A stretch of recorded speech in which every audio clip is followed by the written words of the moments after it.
کہ اللہ تعالیٰ نے ہر عضو کا ایک کام لگایا ہے کہ بھئی یہ کام تم نے کرنا ہے.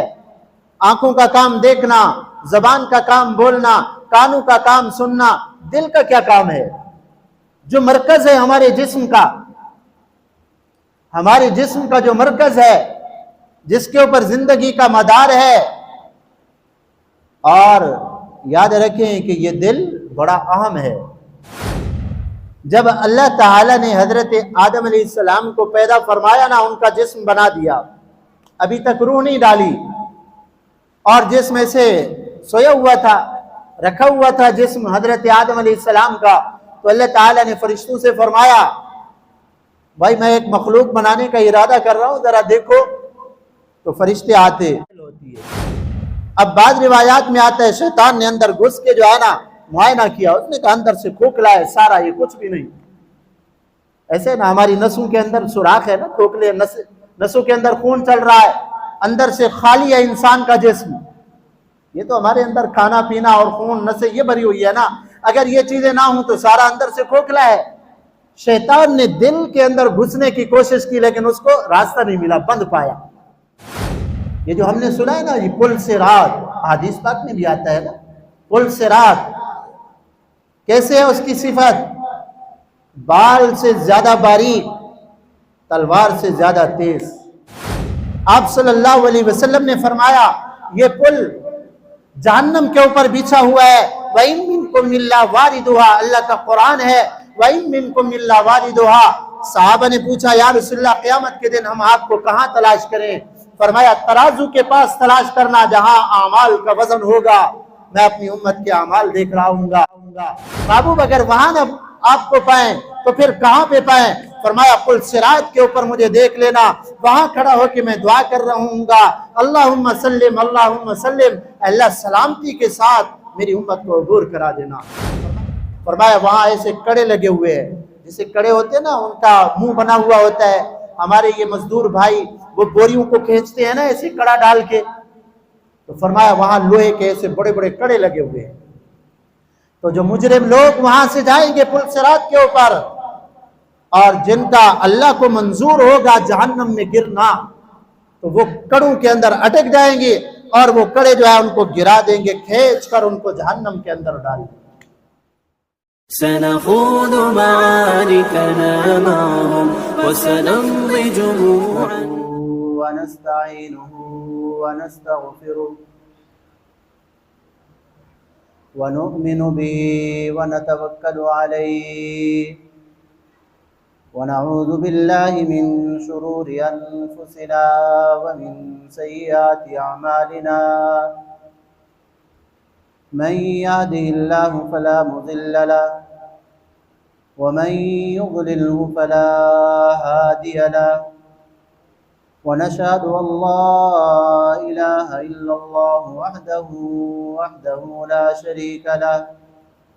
ونشهد أن سيدنا ونبينا ومرشدنا ومولانا محمدا عبده ورسوله صلى الله تعالى عليه وعلى آله وأصحابه وبارك وسلم تسليما كثيرا كثيرا. وداعيا إلى الله بإذنه وسراجا منيرا. أما بعد فقد قال الله تبارك وتعالى في القرآن المجيد: أعوذ بالله من الشيطان الرجيم. بسم الله الرحمن الرحيم.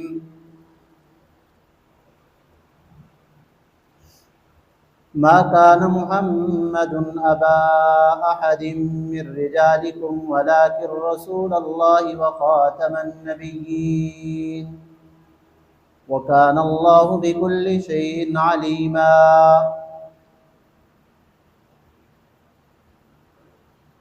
أما بعد فقد قال النبي صلى الله عليه وسلم: أنا رحمة مهداة، أو كما قال النبي صلى الله عليه وسلم: صدق الله وصدق رسوله النبي الكريم ونحن على ذلك لمن الشاهدين والشاكرين سبحان الله الحمد لله رب العالمين۔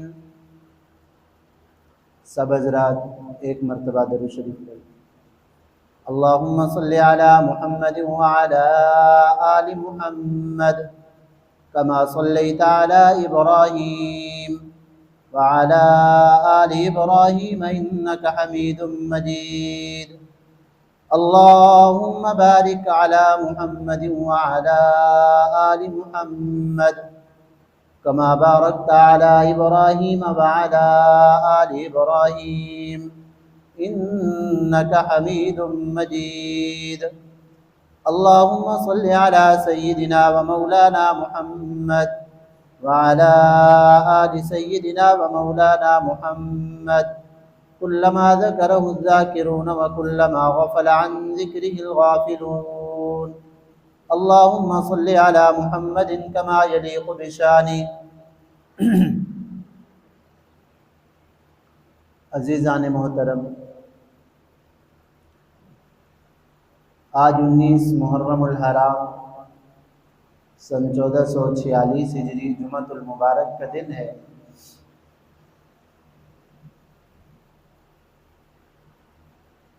پندرہ محرم الحرام کو آپ صلی اللہ علیہ وسلم نے خیبر کا علاقہ فتح فرمایا، غزوہ خیبر پیش آیا۔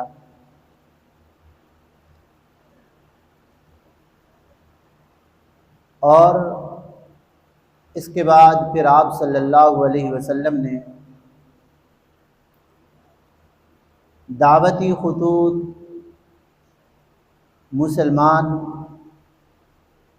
مسلمانوں کو بھیجا، دعوتی خطوط لے کر بادشاہوں کی طرف اللہ کے دین کی دعوت لے کر آپ صلی اللہ علیہ وسلم نے صحابہ اکرام کو بھیجا، جا کر یہ پیغام پہنچائے۔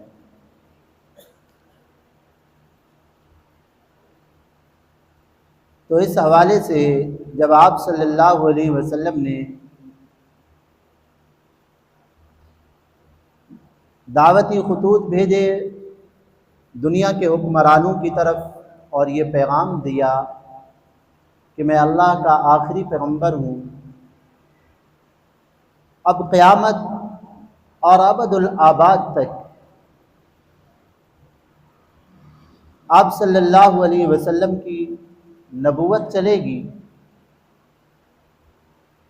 آپ صلی اللہ علیہ وسلم کی اتباع سے ہٹ کر، آپ صلی اللہ علیہ وسلم کے طریقے کو چھوڑ کر کوئی آدمی بھی اگر چلے گا تو وہ ہدایت والے راستے سے ہٹ جائے گا اور گمراہ ہو جائے گا۔ کامل اتباع امام الانبیاء صلی اللہ علیہ وسلم کی اتباع کے اندر اور آپ صلی اللہ علیہ وسلم کے طریقے کے اندر۔ پنکھے چلا دو، پیچھے والے پنکھے چلا دو، پیچھے والے۔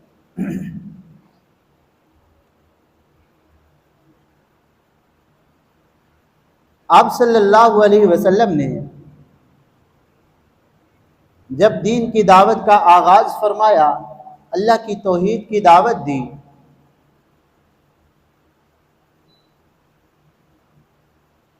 عقیدہ توحید کو جب آپ صلی اللہ علیہ وسلم نے بیان فرمایا کہ عبادت کی مستحق ذات ایک اللہ کی ذات ہے اور نفع نقصان کی مالک بھی ایک اللہ کی ذات ہے، ساری کائنات اللہ کی محتاج ہے، اللہ تعالیٰ کسی کے محتاج نہیں ہے، وہ سمیع اور بصیر ذات ہے، طاقتوں اور قدرتوں والی ذات ہے، کوئی چیز اس کے سامنے کچھ بھی رکاوٹ نہیں ہے۔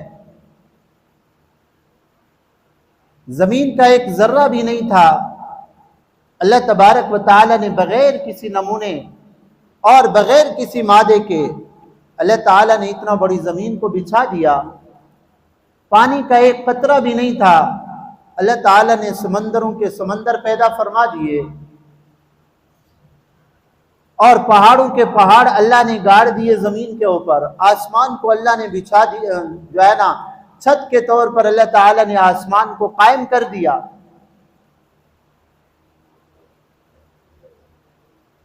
اور اس کائنات کو روشنی دینے کے لیے پھر اللہ تعالیٰ نے چاند سورج ستاروں کا نظام بنایا، انسان کے زندہ رہنے کے لیے اللہ تعالیٰ نے پانی کو پیدا فرمایا، ہوا اور فضا کو اللہ تعالیٰ نے پیدا فرمایا۔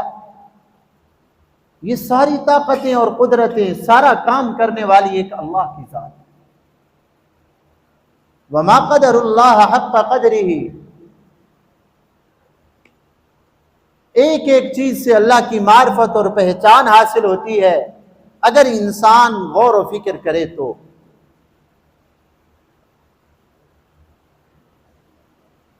جیسے اللہ تعالیٰ نے انسان کے اعضاء بنائے ہیں نا، ہر عضو کا ایک کام ہے۔ آنکھوں کا کام دیکھنا ہے، کانوں کا کام سننا ہے، ہاتھوں کا کام پکڑنا ہے، زبان کا کام بولنا ہے، ناک کا کام سونگھنا ہے، پاؤں کا کام چلنا ہے۔ ہر عضو کے ذمہ اللہ نے ایک کام لگا دیا ہے۔ آنکھ اور کان کا کتنا فاصلہ ہے؟ تھوڑا سا فاصلہ ہے، 2-2.5 انچ بھی مشکل سے بنتا ہے۔ کبھی آنکھوں نے کانوں والا کام نہیں کیا اور کانوں نے کبھی آنکھوں والا کام نہیں کیا، ہر ایک کی ایک حد مقرر ہے۔ کیسا اللہ نے باریک پردہ ان کے اندر لگا دیا اور مضبوط۔ حالانکہ آپ پوچھیں ڈاکٹروں سے، یہ کانوں کی اور آنکھوں کی اور یہ جو نسیں آ رہی ہیں، کہتے جی ایک ہی مرکز سے آ رہی ہیں، باریک نسیں ہیں، اور اللہ نے ان کے ذمے ایسے، ان کے درمیان ایسی آڑ لگا دی ہے۔ ہر عضو کے ذمے ایک کام ہے، اور انسان کے دل کے، انسان کے جسم کے اندر ایک بہت بڑا عضو، جسامت کے اعتبار سے تو بڑا نہیں ہے، جسم کے اعتبار سے تو بڑا نہیں ہے، وہ عضو ہے تو چھوٹا سا جسم کے اعتبار سے، لیکن کام کے اعتبار سے بہت بڑا عضو ہے، وہ دل ہے۔ کام کے اعتبار سے دل کی دھڑکن رک جائے تو آنکھیں بھی سکون کر جائیں گی، بند ہو جائیں گی، کان بھی کام کرنا چھوڑ دیں گے، ہاتھ پاؤں بھی اتنا مضبوط ہونے کے باوجود بھی سارا کام چھوڑ دیں گے۔ اگر دل کی دھڑکن رک جائے تو یہ سارے اعضاء اپنا کام چھوڑ دیتے ہیں۔ جب تک اس دل کی دھڑکن ہے، دل چل رہا ہے، تو یہ سارے اعضاء چل رہے ہیں۔ اب ہر عضو کا ایک کام ہے۔ کبھی ہم نے یہ سوچا کہ اس دل کا کیا کام ہے؟ ہاں، اس دل کا کیا کام ہے؟ ہاں، آنکھیں اللہ نے صرف اس لیے نہیں دی کہ دیکھتے رہو، دیکھتے تو کافر بھی تھے نا۔ کان اس لیے نہیں دیا کہ بس سنتے رہو جو مرضی آئے، زبان اس لیے نہیں دی کہ بولتے جاؤ جیسا آئے، جیسا جو ہے نا منہ میں آئے ویسے نکالتے جاؤ، نہ، اس لیے تو نہیں دی زبانیں اللہ نے۔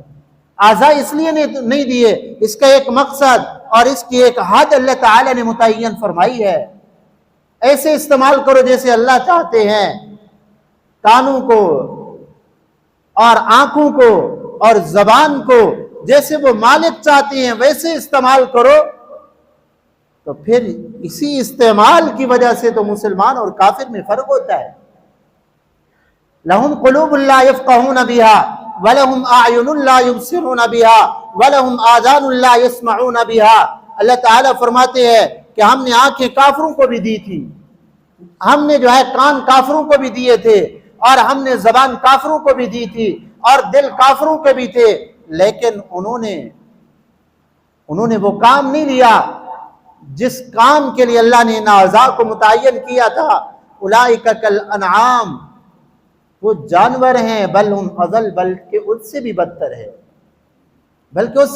ہے، تو میری بات کو آپ سمجھیں ذرا مضمون کو، کہ اللہ تعالی نے ہر عضو کا ایک کام لگایا ہے کہ بھئی یہ کام تم نے کرنا ہے۔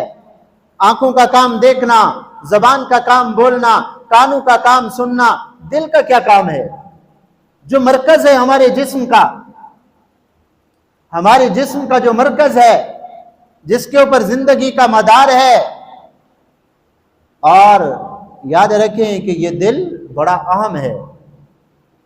ایک روایت میں آتا ہے جب اللہ تعالیٰ نے حضرت آدم علیہ السلام کو پیدا فرمایا نا، ان کا جسم بنا دیا، ابھی تک روح نہیں ڈالی، اور جسم سے سویا ہوا تھا، رکھا ہوا تھا جسم حضرت آدم علیہ السلام کا، تو اللہ تعالیٰ نے فرشتوں سے فرمایا بھائی میں ایک مخلوق بنانے کا ارادہ کر رہا ہوں، ذرا دیکھو۔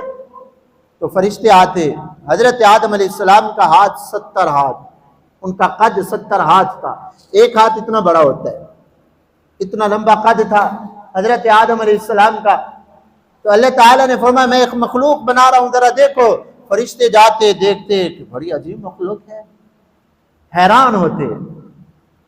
اللہ تعالیٰ نے، وہ جن بھی تھا نا شیطان، اس سے بھی کہا کہ میں نے ایک مخلوق بنانے کا ارادہ کیا، ذرا جا کے دیکھو۔ تو شیطان آیا، اس نے دیکھا، اس نے کہا یہ تو کوئی اتنا بڑی چیز نہیں ہے، یہ تو ایسا جسم ہے جو اپنے آپ کو سنبھال بھی نہیں پائے گا جب تک باہر سے کوئی قوت نہیں آئے گی۔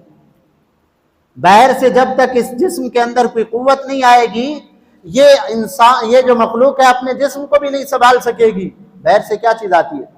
ماں کے پیٹ کے اندر انسان کا جسم پہلے تیار ہوتا ہے، جب بن جاتا ہے پھر باہر سے اللہ کی طرف سے فرشتہ آتا ہے، روح پھونکتا ہے، تو باہر سے روح آتی ہے، دل کے اندر اترتی ہے، پھر اس دل سے سارے اعضاء میں وہ روح منتقل ہوتی ہے۔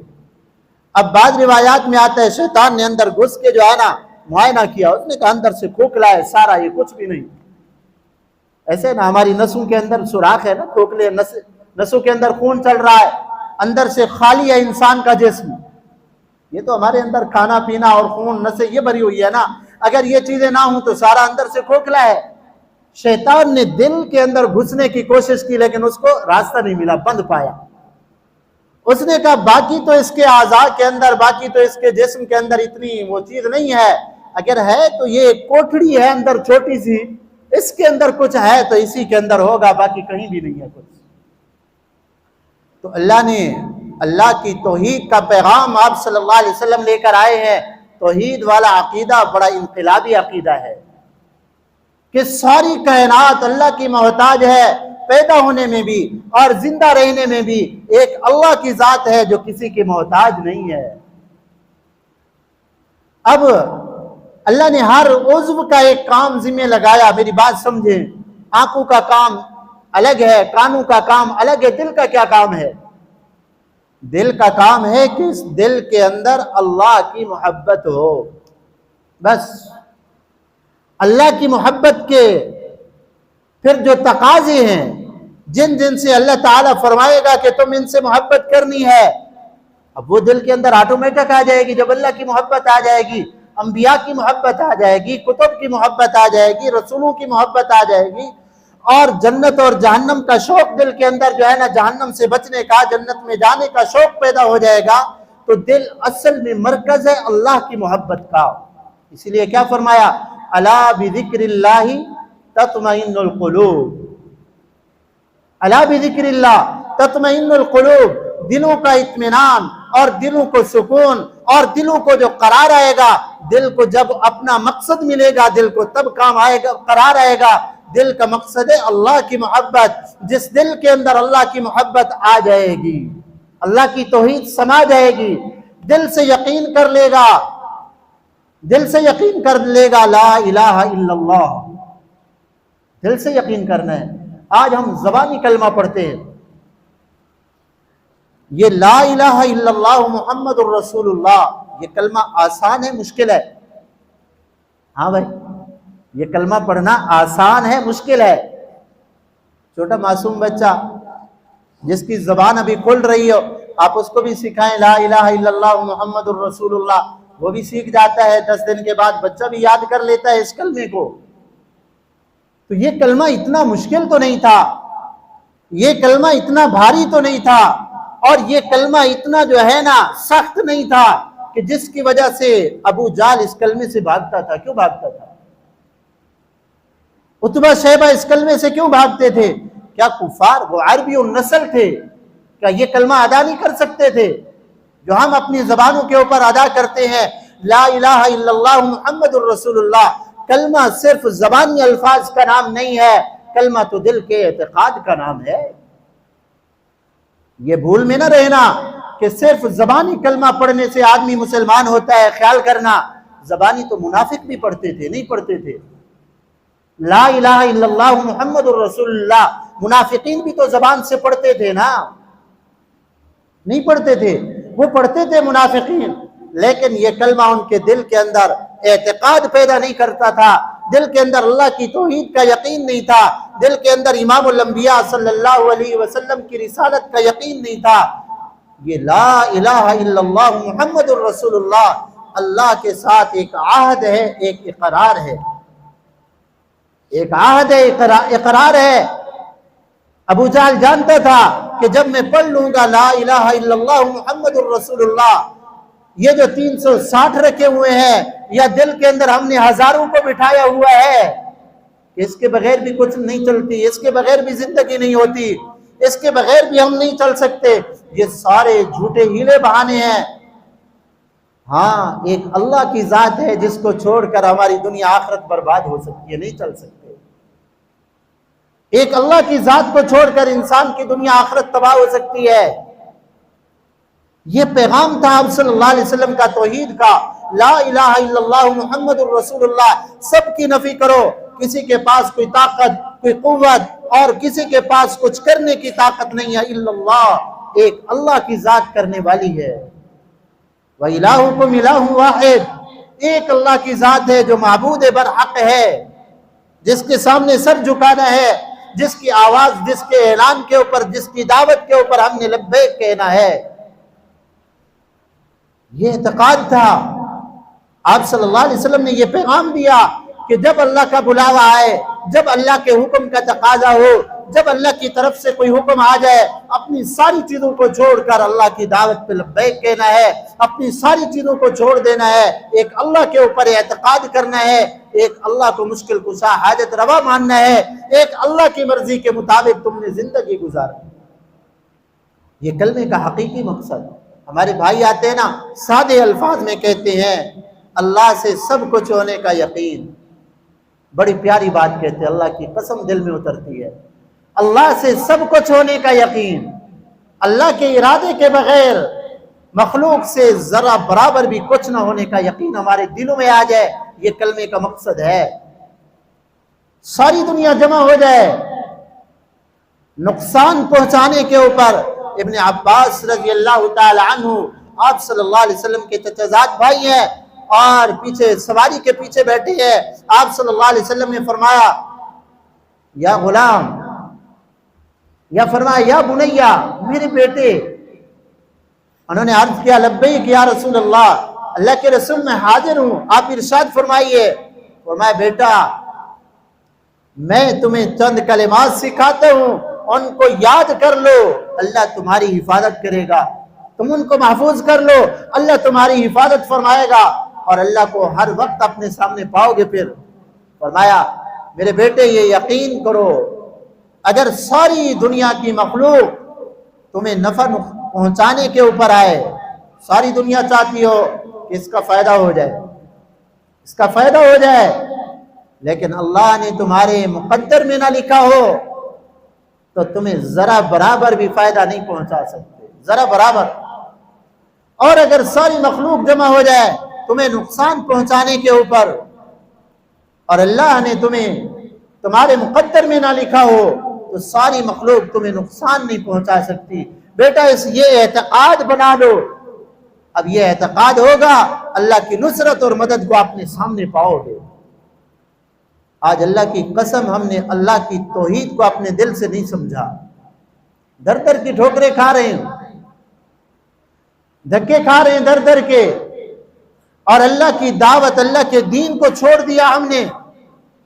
ہم وہ رسمی طور پہ آباء و اجداد مسلمان ہیں، کلمہ پڑھا دیا، بس ہم نام کے مسلمان ہو گئے، نہیں پتہ چلتا مسلمان کو کہ اسلام کی حدود کیا ہے۔